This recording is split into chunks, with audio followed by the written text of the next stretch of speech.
নমস্কার বন্ধুরা, আরও একটা ভিন্ন স্বাদের রেসিপিতে আপনাদের সবাইকে স্বাগত জানাচ্ছি।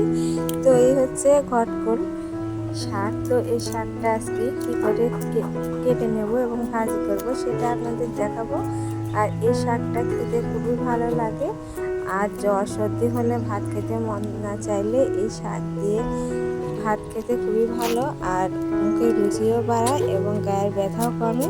তো এই শাকগুলো আমি কুচি কুচি করে কেটে নিচ্ছি। তো এখনকার তো নতুন শাক জল পড়ায় ছোট ছোট এই শাকগুলো বের হয়েছে, সেজন্য আমি পাতা ডাঁটা সব কিছুই একবারই কেটে নিচ্ছি। তো আমার সবগুলো কেটে নেওয়া হয়ে গেছে। এবারে ধুয়ে নিয়ে আমি রান্নায় চলে যাব।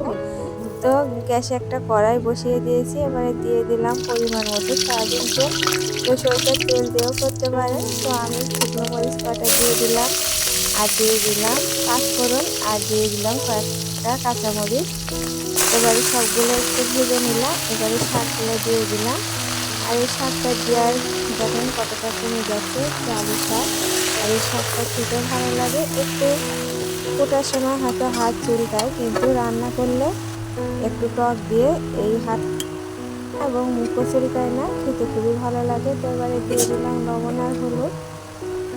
লবণ আর হলুদ দিয়ে আমি শাকটা কিছুক্ষণ ভেজে নেব সামান্য একটু জল দিয়ে।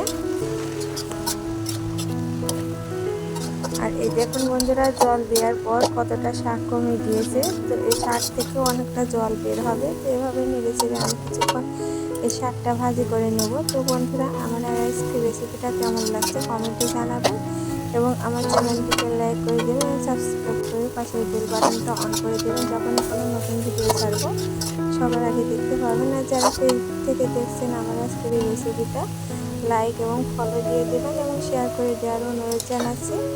তো আমি এবারে দিয়ে দিলাম কাঁচা কয়েক টুকরো আম। যে আমটা বেশি টক সেই আমটাই দিতে হবে। তো এই টক টক ঝাল ঝাল মিষ্টি মিষ্টি এই শাক ভাজিটা খেতে খুবই ভালো লাগে। তো কাঁচা আমগুলো দিয়ে আমি এভাবে নেড়ে চেড়ে কিছুক্ষণ ভেজে নেব। আর এবারে দিয়ে দেবো সামান্য চিনি। তো আমার শাকটা ভাজা হয়ে গেছে প্রায়। তো এবারে আমি একটু চিনি দিয়ে কিছুক্ষণ নেড়ে চেড়ে ভাজি করে নিচ্ছি। আর এই শাক দিয়ে ভাত খেতে খুবই ভালো লাগে, মুখরোচক। তো বাজারে তো অনেক সবজি পাওয়া যায়, তো সেই সবজি থেকে এই মাঠের ধারে আনাচে কানাচে এই শাকগুলো অনেক দেখা যায়। এই শাকগুলো এনে যদি এভাবে রান্না করে খাওয়া যায় তাহলে মুখে রুচি ফিরে আসে। তো বন্ধুরা, আজকের এই রেসিপিটা কেমন লাগছে কমেন্টে জানাবেন। আর এরকম নিত্য নতুন রেসিপি পেতে অবশ্যই আমার চ্যানেলের সাথেই থাকবেন, চ্যানেলটিকে সাবস্ক্রাইব করে রাখবেন। তো আমার শাকটা হয়ে গেছে। এই ছিল আমার আজকের রেসিপি। পরবর্তী ভিডিও দেখার অনুরোধ জানিয়ে এখানে বিদায় নিচ্ছি। সে পর্যন্ত সবাই ভালো থাকবেন, সুস্থ থাকবেন।